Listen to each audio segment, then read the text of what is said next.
Come on, there we go. All right. Yep, I am Wayne Pauli. I'm a professor at Dakota State University in Madison, South Dakota. DSU has been active in the faculty development area for 2 or 3 years. When we served as a regional resource center, Lynn came to us and said, what we'd like you to specialize in and focus in is faculty development, trying to help faculty grow faculty, help them so that they can go into the classroom, because we have more students, and we also know that there's all kinds of job availability in this cybersecurity world. So we took that challenge on, and we ran some faculty development workshops around the United States, Sioux Falls, St. Paul, and then in Las Vegas. They were all very well attended. The feedback that we had received was very positive. Plus, we got some good ideas in terms of things that they'd also like to see, that the community members would like to see. So in what we termed Cybersecurity Faculty Development Phase 2, expanding supply in response to demand, a national focus, since now all of a sudden we were competing nationally within the community, and also trying to establish and develop a coalition of colleges and universities to work with us. We set about creating that. Our consortium ends up being Moraine Valley out of the Chicago area, Metro State out of St. Paul, San Antonio College, UT San Antonio, University of North Texas, University of West Florida, Alabama Huntsville, and then I guess I call it the host university, Dakota State University. We're thrilled to have these universities working with us as over the next 2 years, we will plan and develop and execute what we think are some really good programs for developing faculty in many areas. I mean, we wanted to make sure that we addressed all of the areas of the RFP. The project leads, my son and I, and some people, I always tell them, well, this is my younger brother, but Josh is my son, and he's great to work with, and so we are the project leads this time around.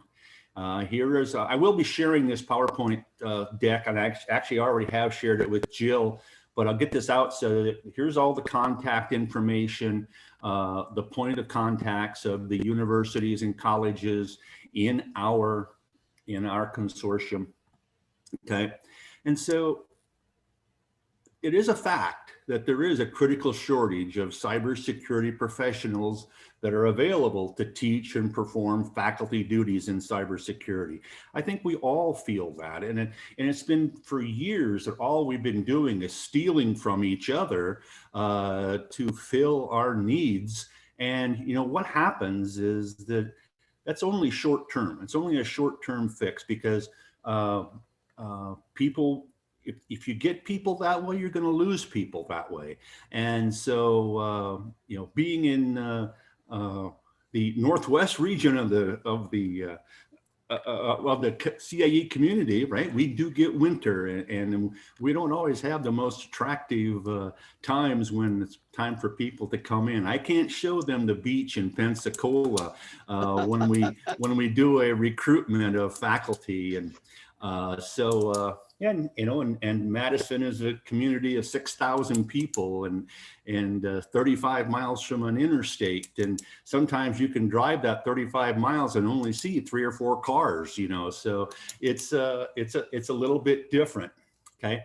But the objectives of the RFP that I think we did a really good job of addressing, And these were not our proposal, not our objectives, but the program objectives, but expanding existing faculty.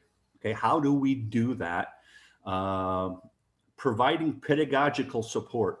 That was loud and clear when we were getting feedback from our previous workshops that pedagogical support was needed.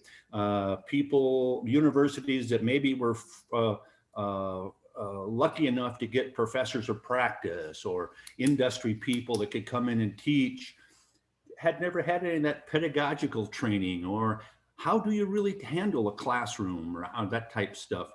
Recruiting graduate students, some kind of a concentrated effort in saying, how do we do that?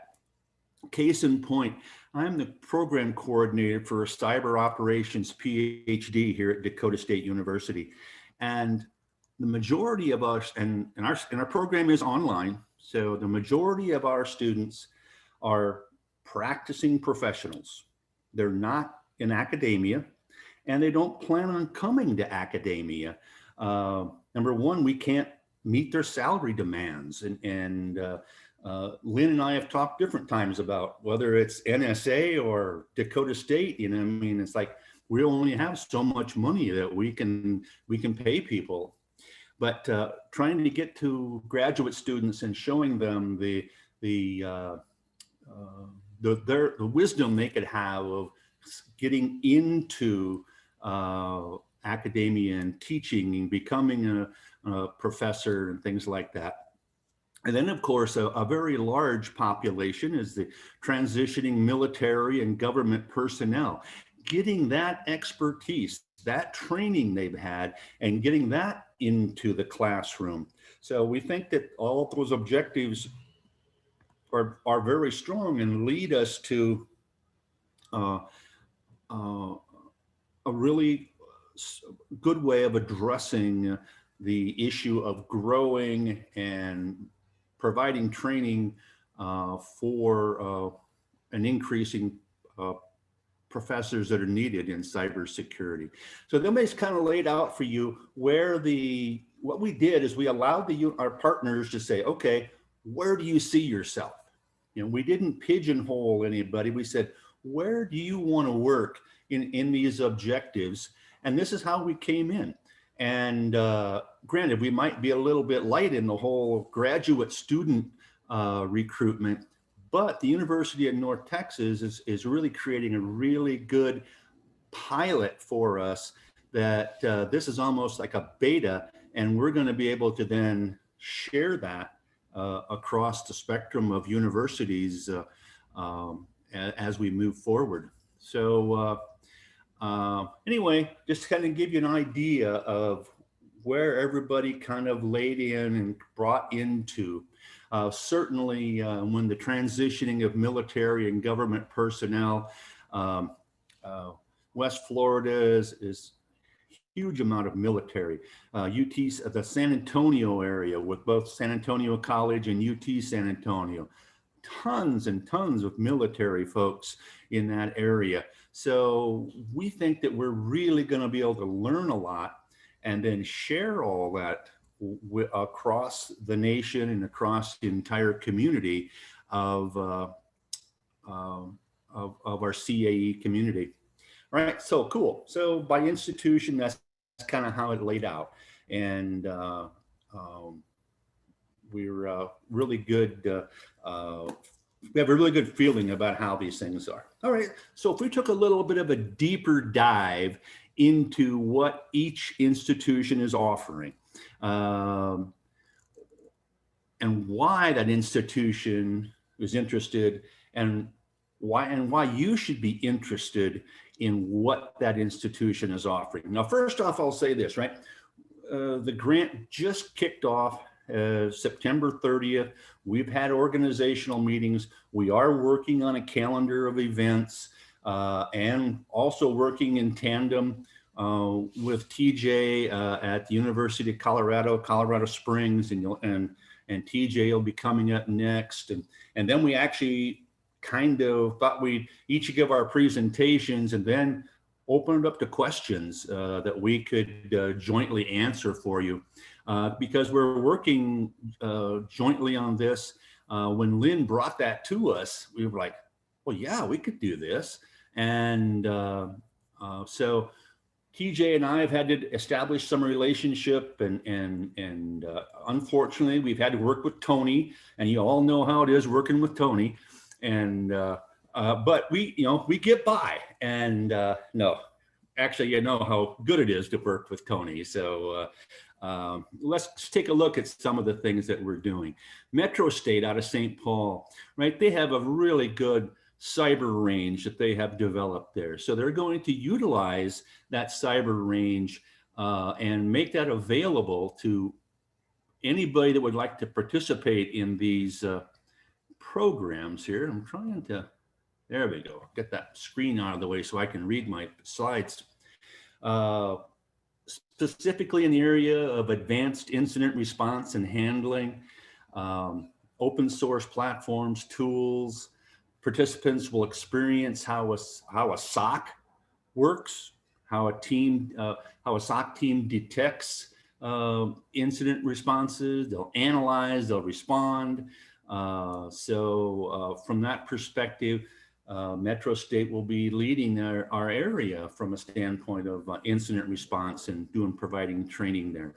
They're going to recruit subject matter experts from industry and try to leverage the Cyber Institute partnership that they have created in the greater Minneapolis-St. Paul metro area, but also across the state as well.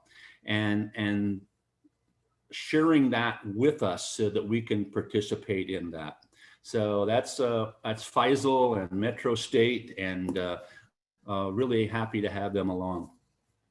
Now, Tirthankar Ghosh and his folks at West Florida have really gotten into scenario-based learning. Now, we find this to be quite interesting, right? And so the thing is this, right? If you want to be able to teach scenario-based learning, you really need to be trained in scenario-based learning. And so what they're going to be proposing and bringing forward and watching the schedules on these are, and obviously, right, there's the whole COVID thing that we need to deal with and figure out about travel or doing it online or virtually or through Zoom or whatever the case might be. But workshops, both in the summer of 21 and then in the summer of 22, where the people will come into the workshops and they'll gain the knowledge and the skills and the abilities to actually create scenario-based learning, the environments, be able to teach in that area. And they're also going to establish a pilot program to recruit 10 veterans into this program as well, and get them excited and involved in higher education, in specifically cybersecurity teaching of that. They're going to create pathways for these veterans to provide them with knowledge and skills and abilities. And you know, I was just on a Zoom call an hour ago with our advisory committee, and I was talking about the workforce development grant that the University of West Florida is the lead on, and we're actually got an award from them to work with them on that. And I was explaining that to the group, and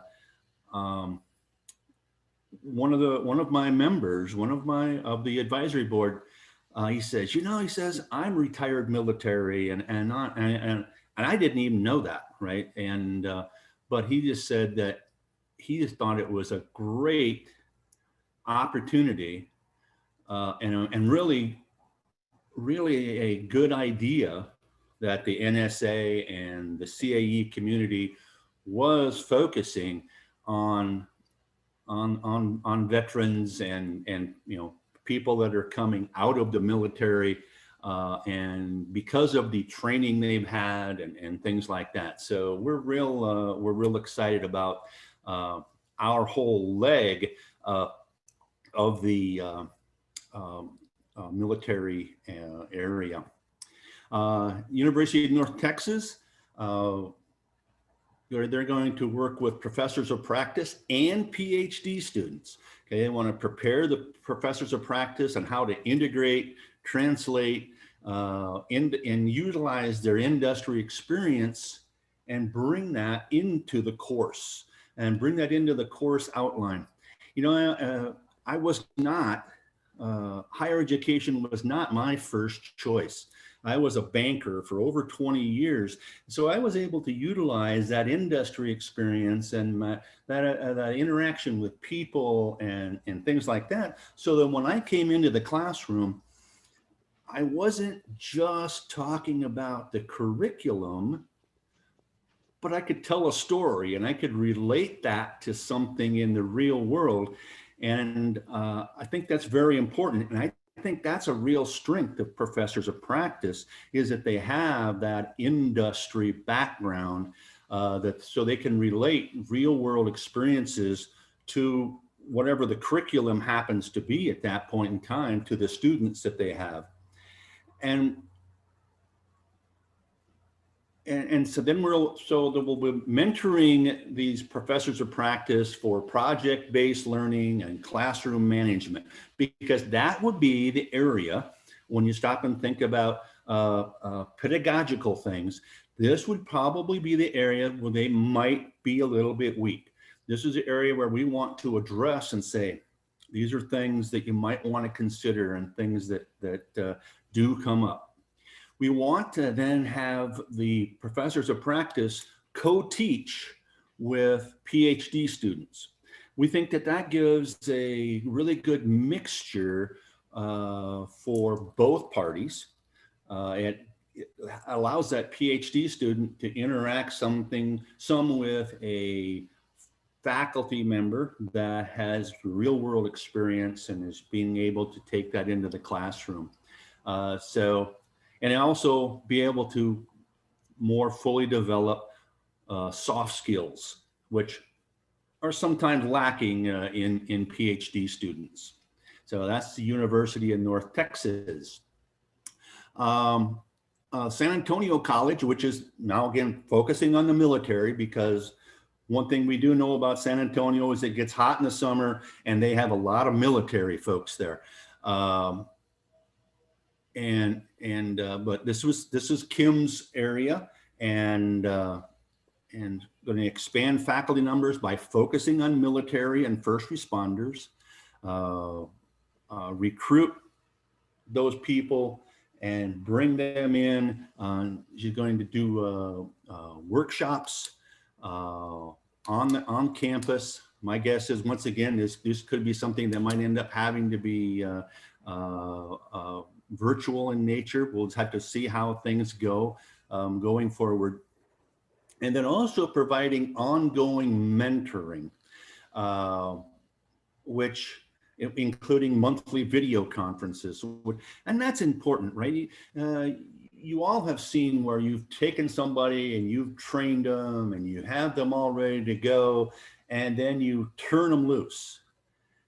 And then when you don't go back to them or let them know that they have a lifeline, I think one of three things are going to happen, and one of them is good. They'll find their way and they'll be fine. Another one is they'll just leave they'll leave higher education, or the third one is they'll make some poor choices that end up having some ramifications to them. So doing the mentoring and providing video conferencing to assist them is a really strong suit here at San Antonio College. At UT San Antonio, Glenn is recruiting and educating transitioning militaries to careers in academia, providing education at the master's and PhD levels for interested military. Excuse me. looking at the military commands in the San Antonio area as a pilot program. So that can then be replicated at any place where universities would feel that it will work. It's also providing scholarships for the education, and that's in the grant. Develop and test promotional materials designed to recruit. They was separating military into the program. Investigate the interest of active duty military to teach cyber. So not only just those that are leaving the military, but those that are still active in the military, but have an interest in getting into teaching cyber. And then down the road is to include this, expand into the federal labs that certainly could be of quite a benefit to future educational opportunities for students. At Moraine Valley, now Moraine has for many years been one of the leaders when it comes to train the trainer workshops, industry certifications. So they're actually going to bring that, and it's been a product that they have kept on their campus. Now they're going to expand that and make it open it up to the entire CAE community. Interesting thing about Moraine Valley is both TJ and I had them in as partners on our proposals. And then when we had our first meeting and we were visiting about it, we're like, oh, you have Moraine Valley, we have Moraine Valley. So anyway, we're both claiming Moraine Valley and all the good work that John Sands and his group do there. But as you can see, their courses will include much of the certifications and things like that that are very beneficial in the cybersecurity world. All right, cool. University of Alabama, Huntsville. This is a really interesting project here. Tommy Morris at Huntsville. What they're going to do is they've got a SCADA security course, and they're actually going to open it up like a mock, and are going to bring in up to 500 students, 20 to 30 universities per semester, and Tommy will do the teaching, and the university will have a professor in the room with their students. They will do the grading and interaction with the students, but they'll also be learning the course as they go along. So they're actually increasing their skill set. They'll have a subset of students, there are 20, 25 of them, 15 of them, however many there is, that's actually learning SCADA security fundamentals.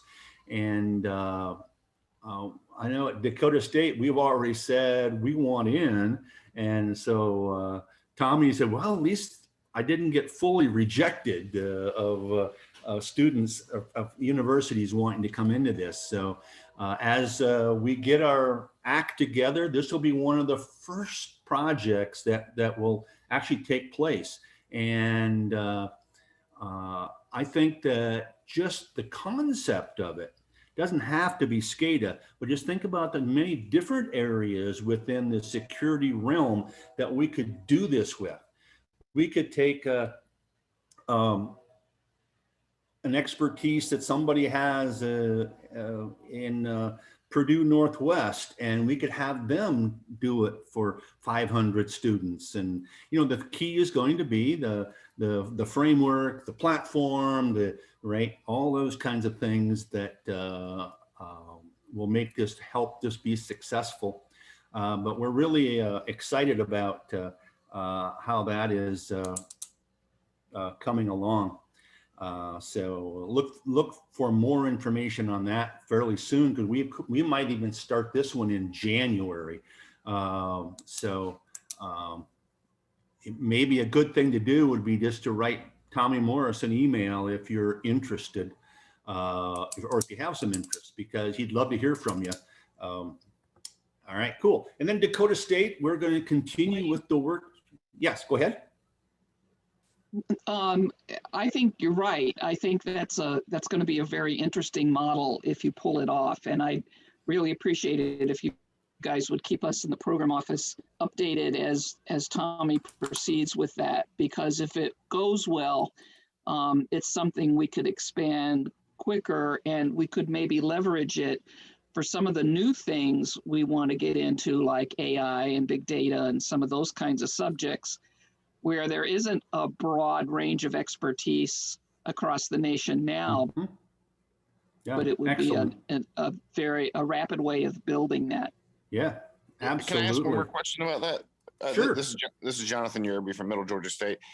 Will that course be a live synchronous session? Yes, it will. Okay. It will be a live synchronous session. Actually, the last conversation I had with Tommy, I'm going to say it was last week. So it's been 10 days or so. Looking at something late afternoon, okay, twice a week for 70, 75 minutes, something like that. Okay, great. Thank you. You betcha.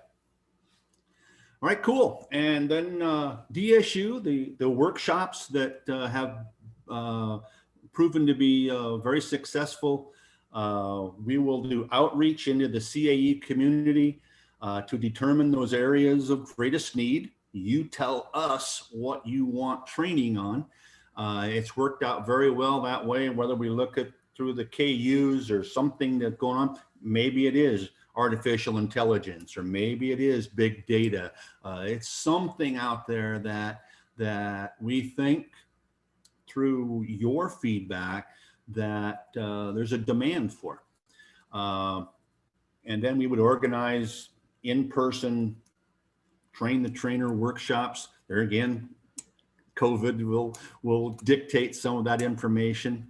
And then there'll also be a search for instruction, looking for people with the expertise to be that subject matter expert that would come in for 2 or 3 days at a time and create the curriculum, teach the curriculum, and then support the curriculum after the workshop has been completed. Kyle Cronin, who has been an instructor of the workshops, is in charge of this area. And once again, you can get you'll be able to get his contact information off of the slide deck as well. But right, he's just kyle.cronin@dsu.edu, and we look forward to continuing that area as well. So in conclusion, there is a critical shortage of cybersecurity professionals available to teach and perform faculty duties in cybersecurity. I think we all can agree upon that. And through these objectives, we're addressing that, right? In different creative ways. We're piloting things. We are trying to find some best cases for the CAE community so that it can benefit all 300 and plus members of the CAE community. So that's excellent.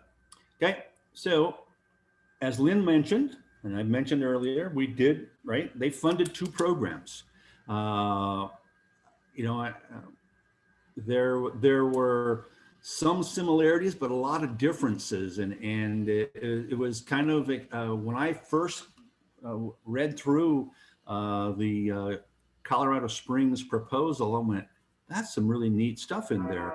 And so what we want this to look like over the next 2 years is not 2 programs, but 1 program with 20, 21 partner institutions that are all working toward the same end goal I'm sure you can hear the train going by my house right now. I'm sorry, I have the window open.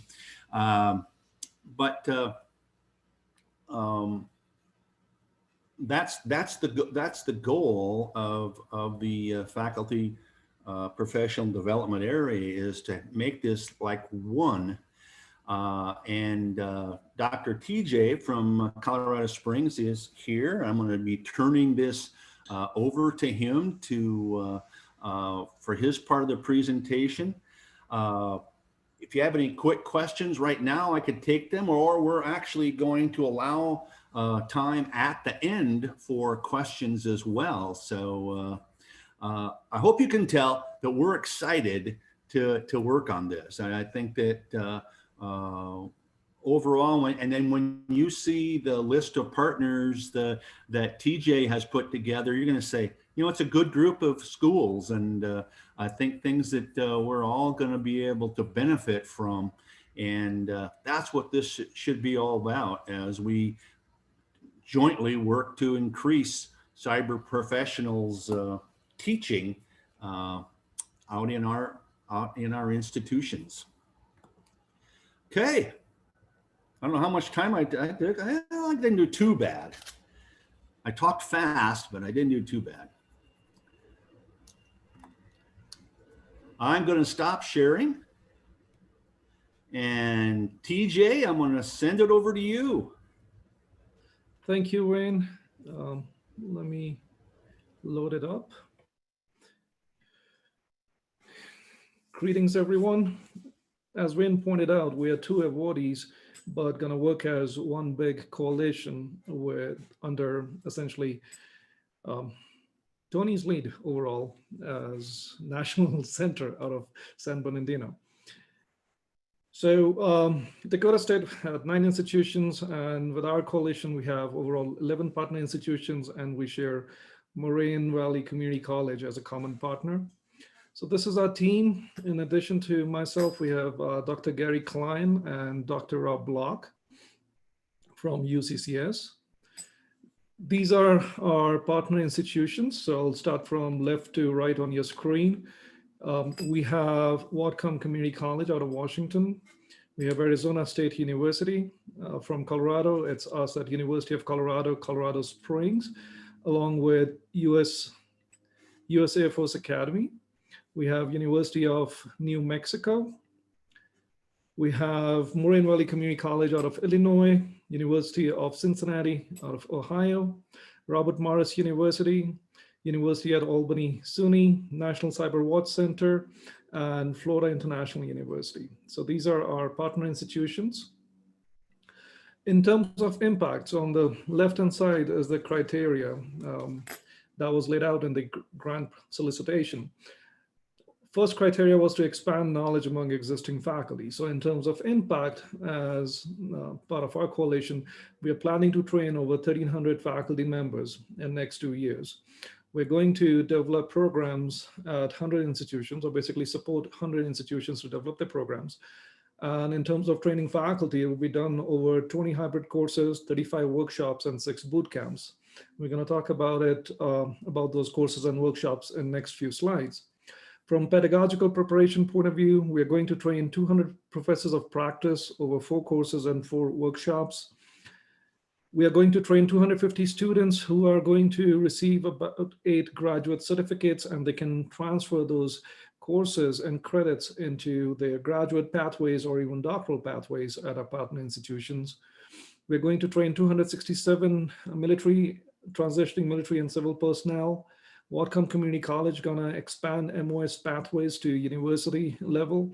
Plus, we're going to provide mentorship to 100 faculty members. In terms of special projects, we're going to train 150 students in something we call live case study, which will be a field trip to Washington, D.C., Northern Virginia area, and Colorado Springs ecosystem. And we're also going to develop cybersecurity placement program to help address the shortage of cybersecurity professors and teachers in community colleges, as well as high schools.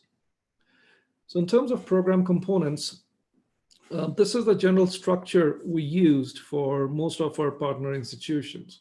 So we're going to offer cybersecurity hybrid courses. teaching workshops, along with graduate certificates. So the cybersecurity hybrid courses are essentially 8 weeks blended courses. These are designed to help our colleagues transition or pick up knowledge in a new area. So for instance, I'm primarily in cybersecurity management. So if I want to get into digital forensics, I would go and take these kind of a hybrid courses. So these would be essentially pass and fail kind of a grades. And there will be some on-campus component at different partner institutions. So at UCCS, we are going to focus on enterprise information security along with cybersecurity governance. From technical point of view, we're going to offer courses on applied cryptography and advanced network and system security. The second component is the teaching workshops. So in this particular workshops, our aim is to provide the entire teaching course toolkit to a faculty member. So for instance, if I want to offer a course on cybersecurity governance, I may not have time or support from my institution to develop and launch this particular course. So in these teaching workshops, our intent is essentially to expose faculty members and colleagues to these different topic areas and provide them the syllabus, schedule, assignments, lab assignments, along with all the solutions, lecture slide decks. So first week, we can go over those, the entire course structure, and then we help them deploy these courses at the institution. So it's a duration is 4 weeks, everything's online. Intent being, here's the material that you need to launch this course. It's basically a plug and play approach.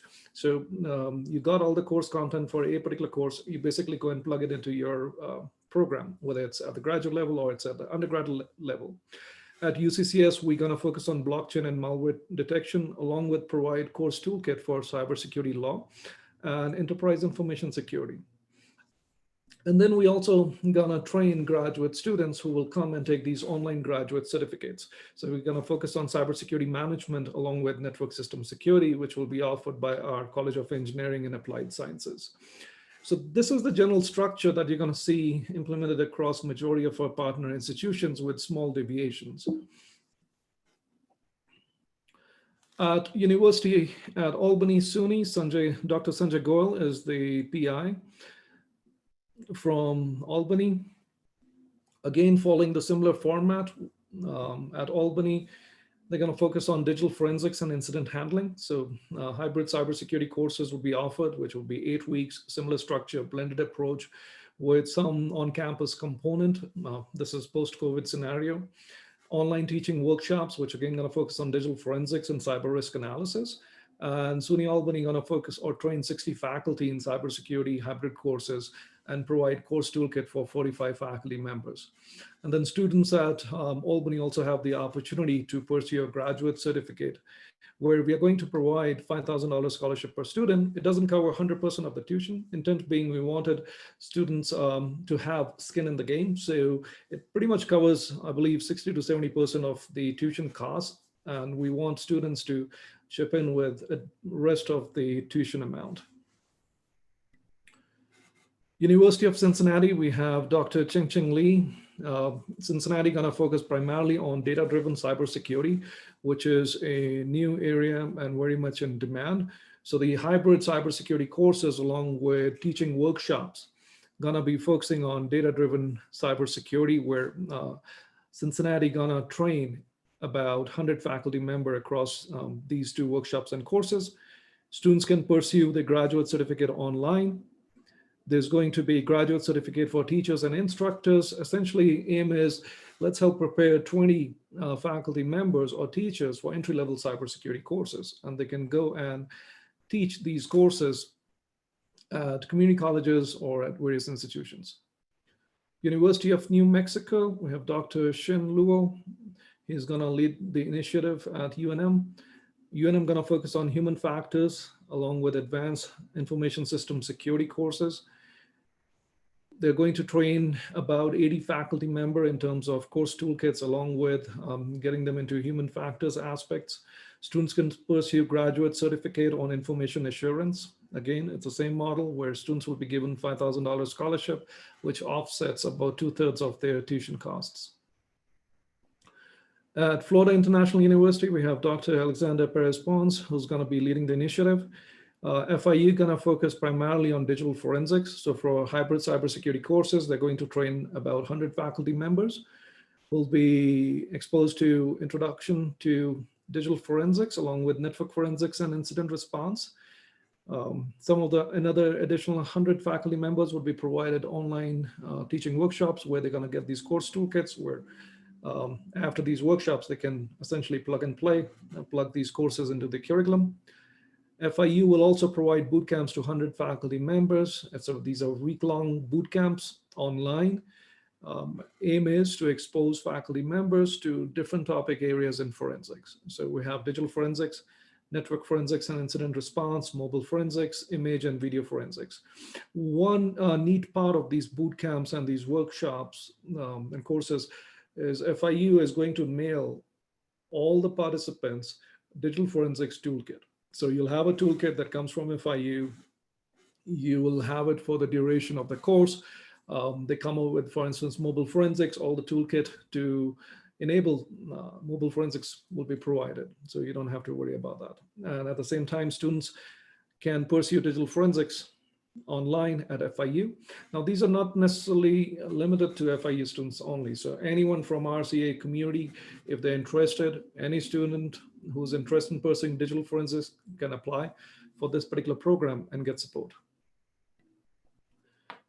Arizona State University, Dr. Brian Gerber gonna lead the initiative.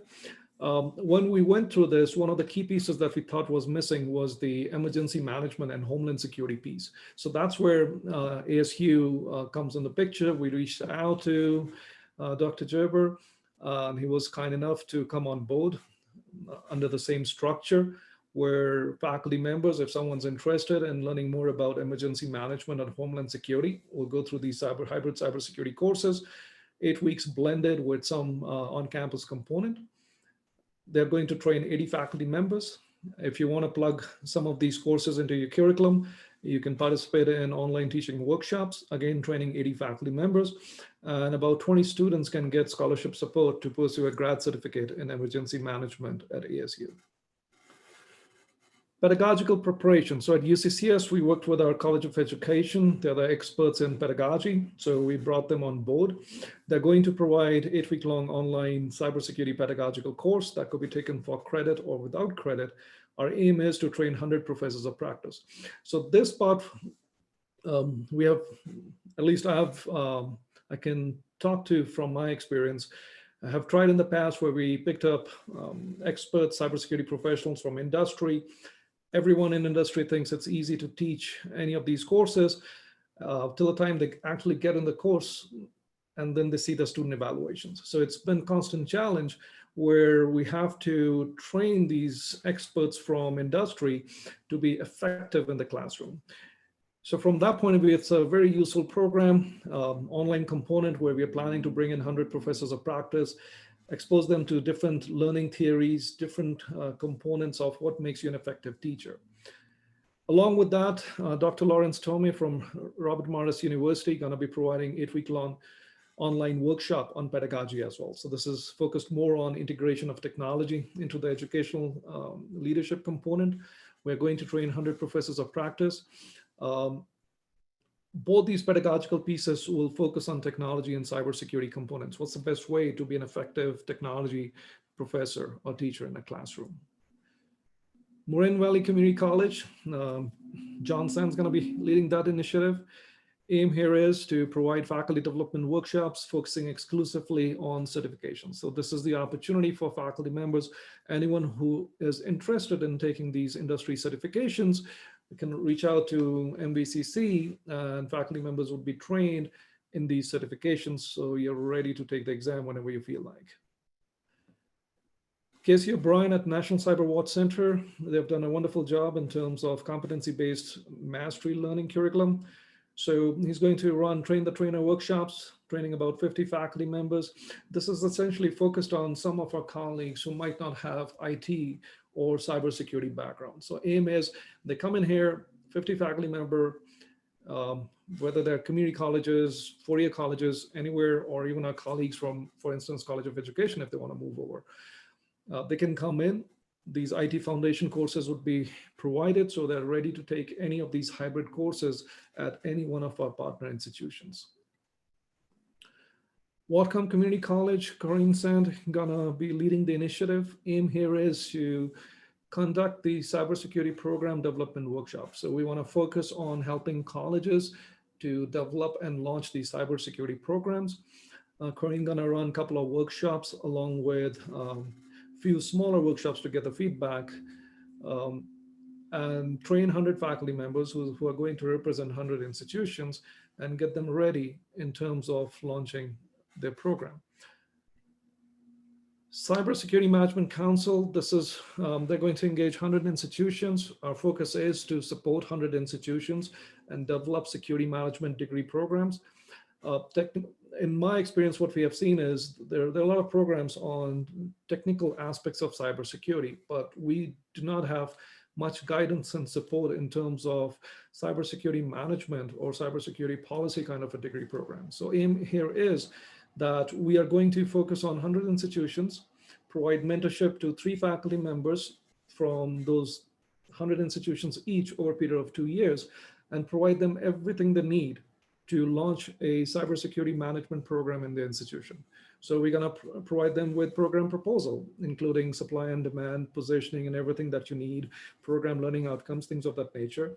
We're going to provide course toolkits of multiple courses that would make sense to be part of this particular program. And we can do that both at the graduate as well as the undergraduate level.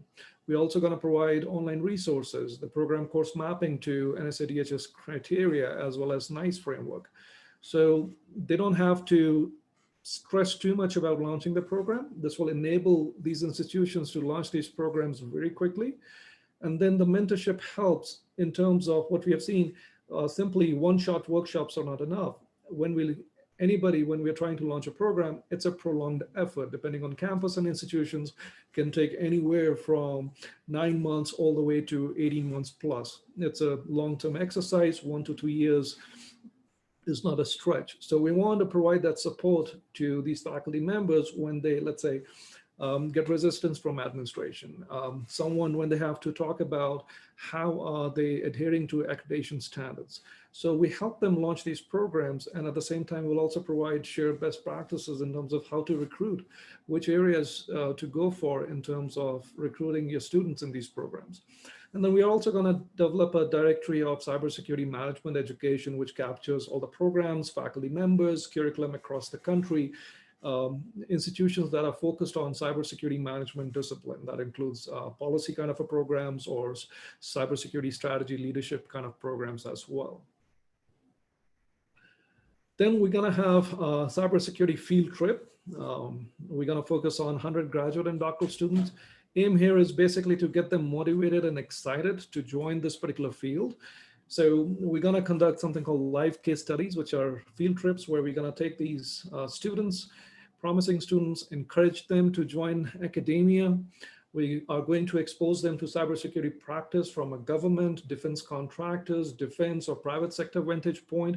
They'll be able to see these different security practices, what Wayne pointed out based on his 20 years of experience bringing stories into the classroom. So this helps them see how security is being practiced all the way from government to defense and private sector. So they can relate to it. They can see how exciting this field is. What are the different opportunities?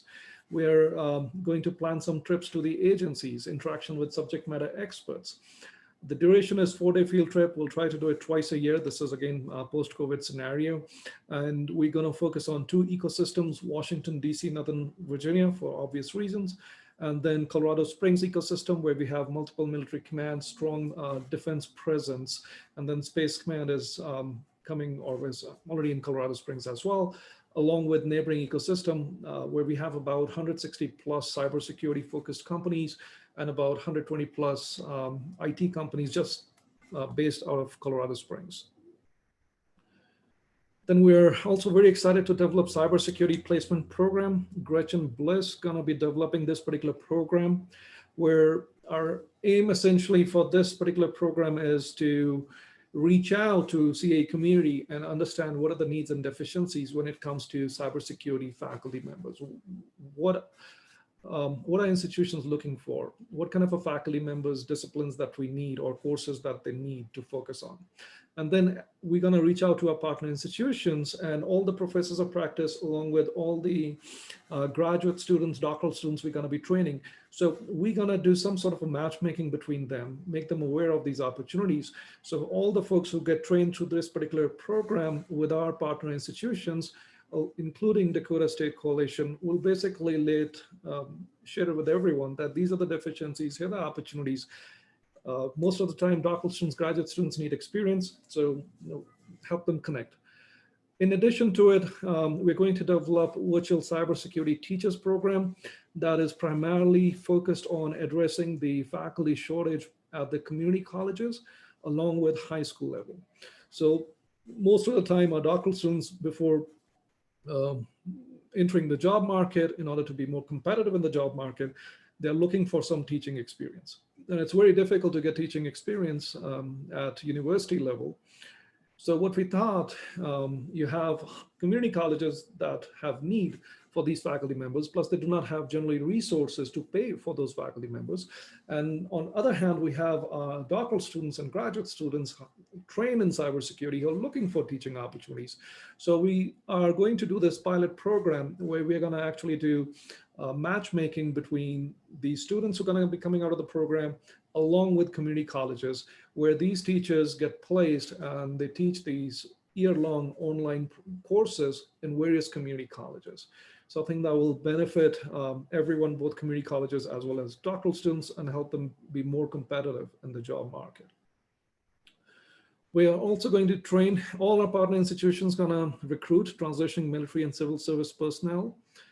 Our focus is to train 267 personnel.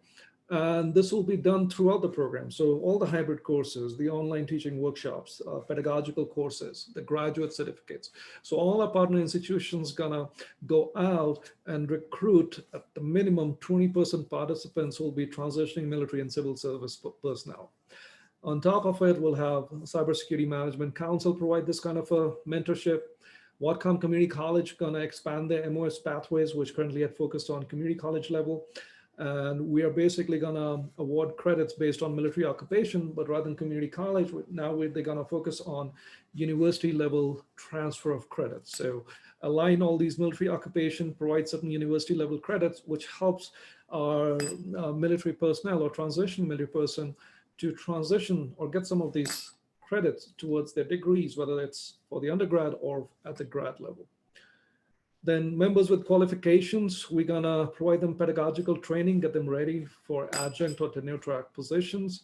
At the same time, folks who need degrees or credentials, we're gonna expose them to pedagogical training, along with provide support to pursue graduate certificates. So in summary, these are the focus areas of different institutions. So as you can see, at Colorado Springs, we are focused on pedagogical, cybersecurity management, network system security.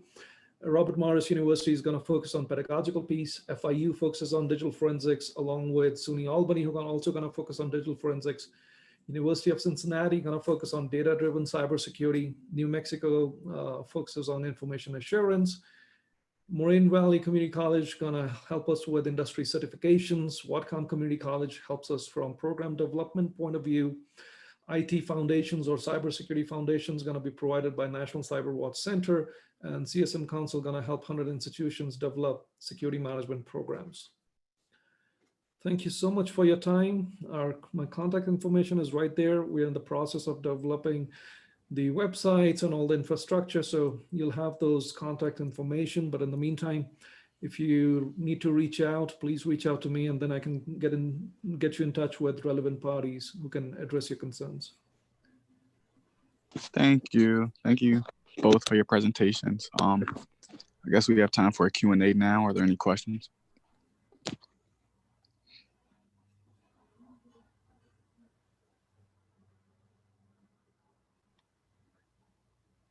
Okay, if there are no questions, I'll ask some. TJ, great to see you leading this effort. Wayne, the collaboration here is amazing. This is wonderful.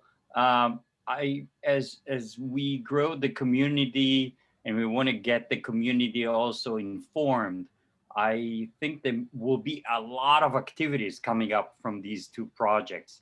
So how do we organize the activities somehow? I'm thinking on obviously the CAA community website, maybe, I'm thinking color coding things, NIST, framework in mind, maybe some sort of color coding of things. So if I know that I'm a forensics person, I want to look at the color coding for everything related to forensics. If I'm a cybersecurity management, I want to look into everything that is, so maybe some sort of a color coding system. I'm just thinking, I just received my report from Al, and his color coding for our evaluation is tremendous, right? It helps schools. So if we can color, if you can color, think about a color coding scheme that will help and create some sort of a website that will house all the scheduling, all the activities in some centralized form. Everyone, they know I don't need to look for different places. Right there, I have everything.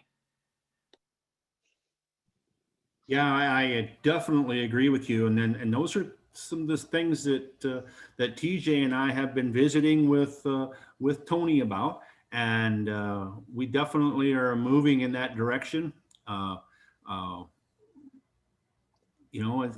It's kind of like it came on to us in a hurry, and now all of a sudden we're trying to get it done. But yeah, I like the idea of color coding or something that makes, that will make sense, so the people have a one-stop place to go to see what the resources are. Well, I think Yair's idea was better than TJ's idea, which was, hey, if they're going to do forensics, they should learn to find things. So they should just search the internet, and they'll just be able to figure it all out.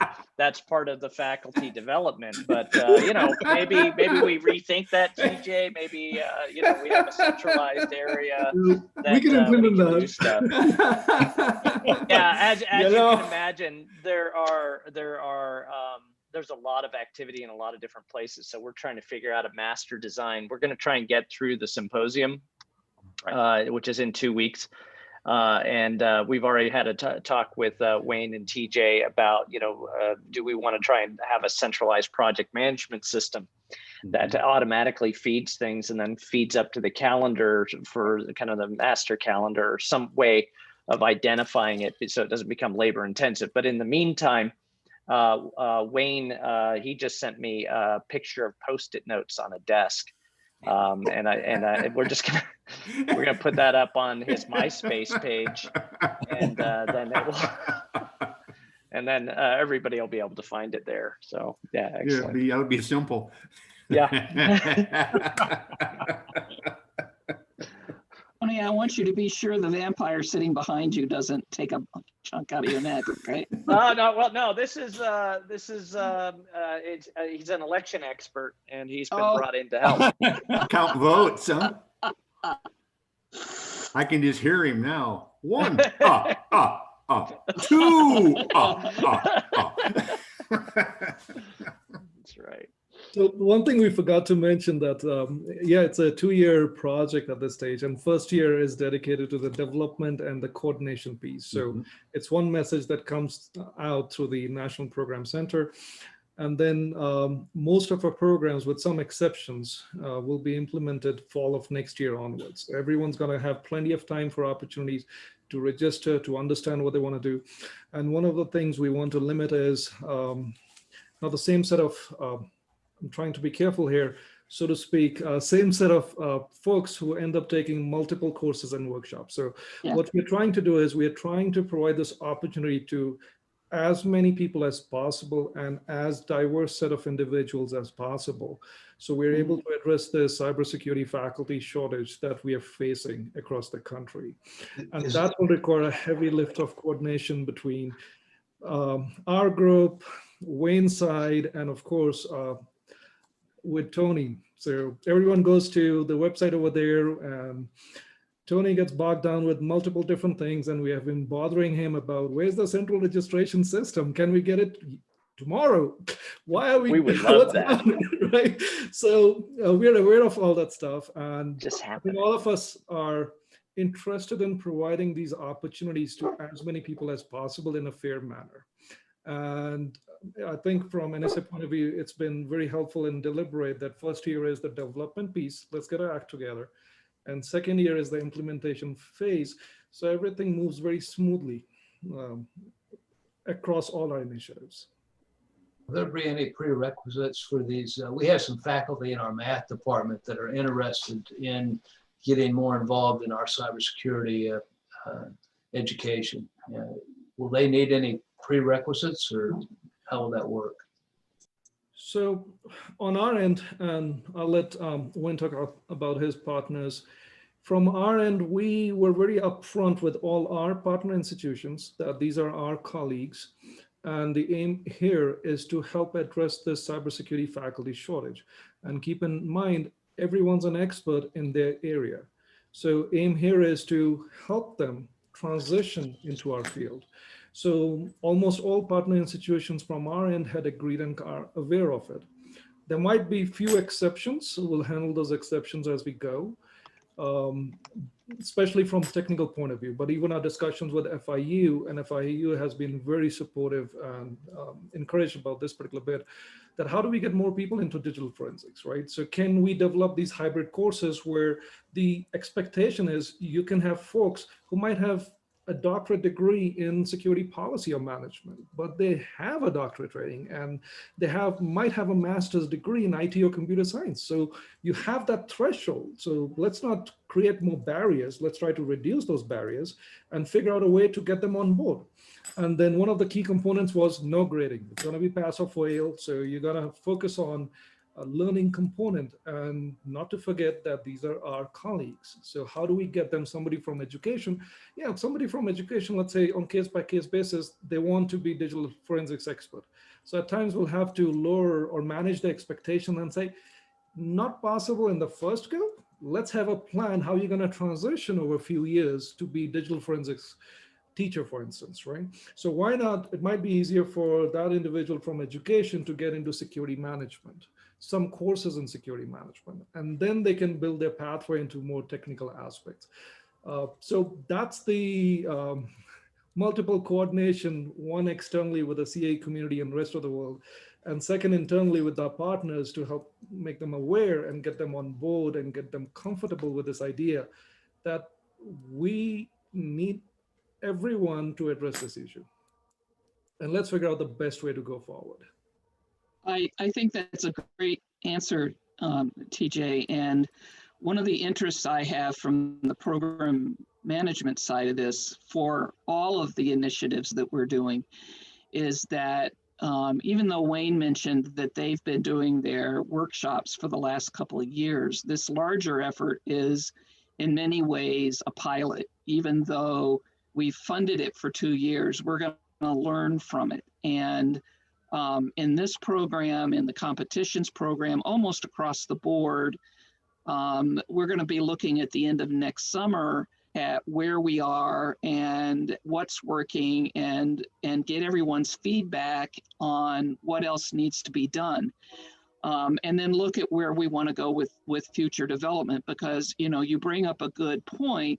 If we have someone who's in math and wants to transition over into teaching and cyber, how can we help make sure they do that? We want to leverage all of that expertise, and we'll have to take this period of the first couple of years to figure out how we can best support. What kinds of bridge do they need to get from one area of expertise to another? You know, we may have to have a more complicated program where they raise their hand and say, hey, I'm teaching something in computer technology and I want to teach cyber, and 2 or 3 workshops aren't going to get them there, right? But we can maybe work on a plan for those individuals that each of the CAE institutions could nominate to go through a planned out process where they can make that transition. So from our point of view, I think we're going to be learning a lot over the next couple of years, not just in this initiative, but in others.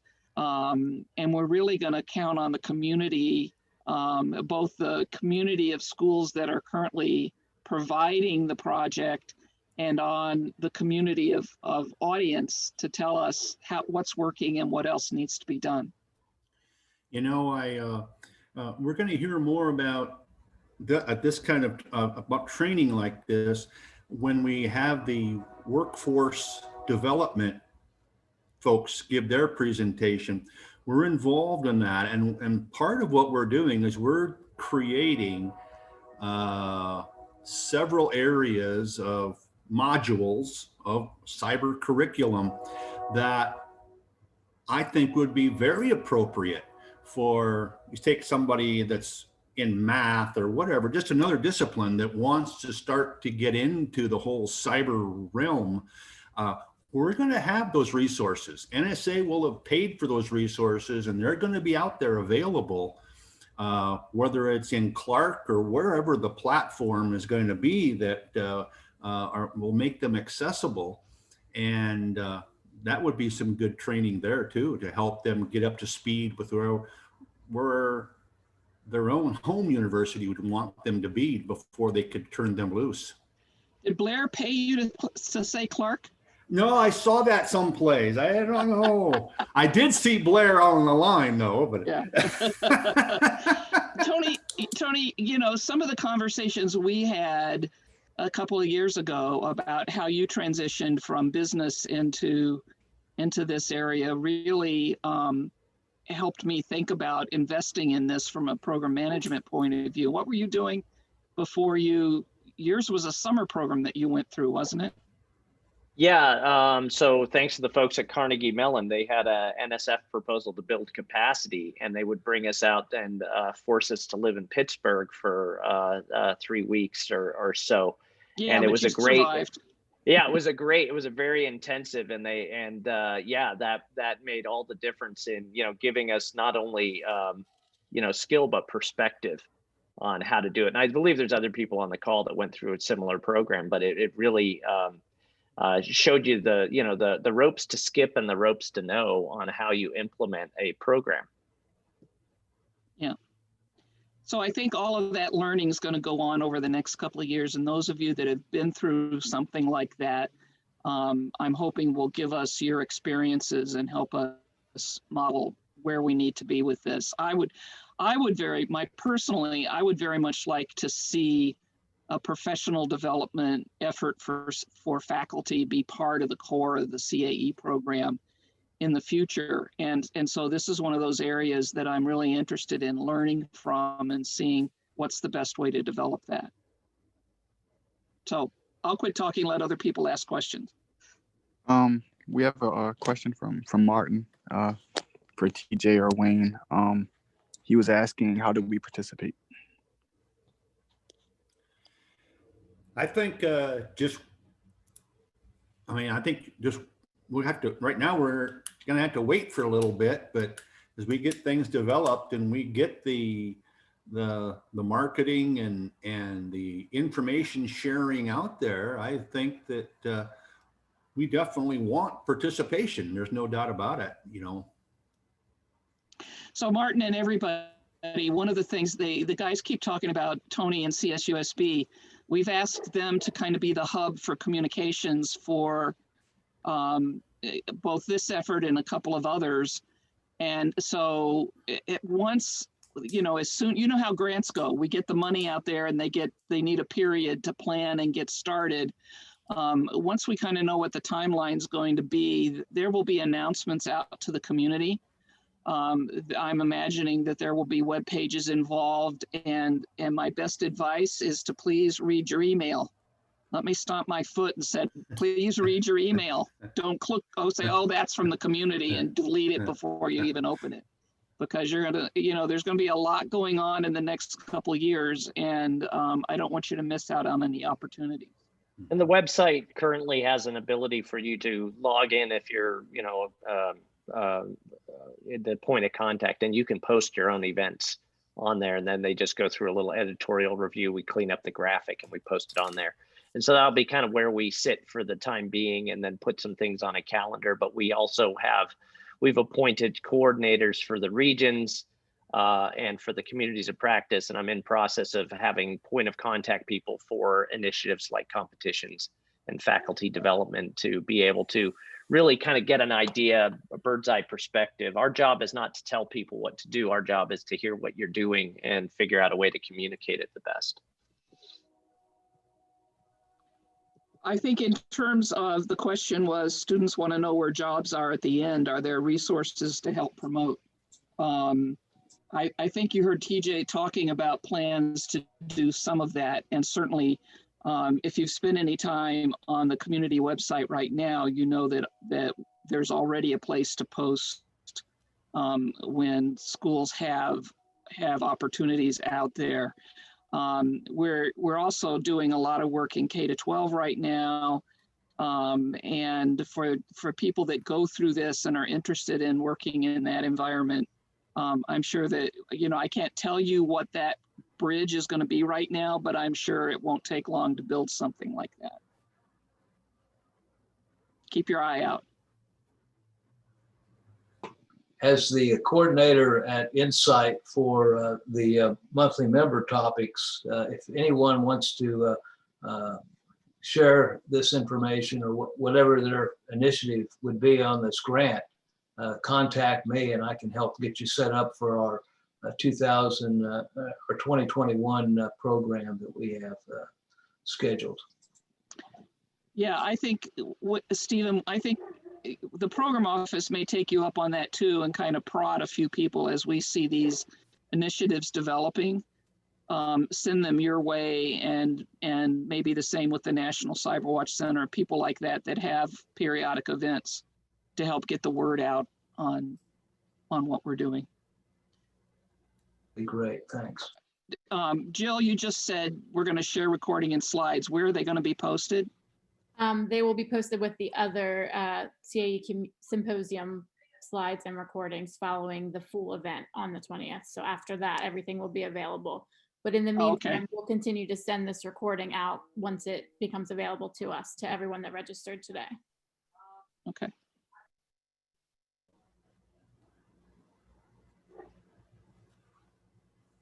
We're running just a few minutes ahead of schedule. So if there's no more questions for Wayne and TJ, we could take a short break, and everyone plan to be back here at 1:30 Eastern time for Jake and Ron. And that'll be the new competitions program briefing. See you at 1:30. Thank you. And TJ and Wayne, thank you very much. I think that was great information and an excellent overview of what you guys are going to be doing. And we'll look forward to how things evolve. Yeah, it would be fun to do these projects. That's for sure. We're looking forward to it, though. Oh, yeah, absolutely. Thank you for the opportunity. Thanks, Wayne. Thanks, TJ.